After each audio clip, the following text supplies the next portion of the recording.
રાજકોટમાં ઉજવાઈ રહ્યો છે સ્વદેશી ફેસ્ટિવલ।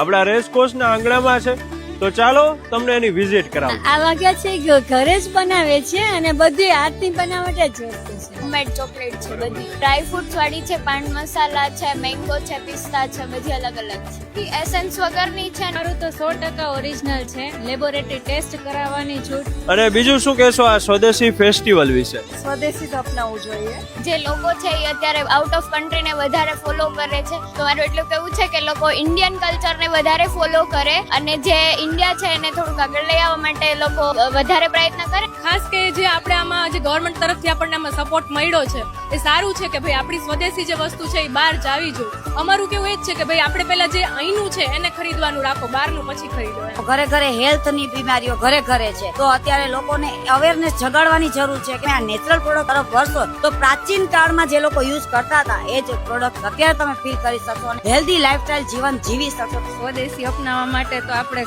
સ્વદેશીનું જ યુઝ કરવું જોઈએ બધું।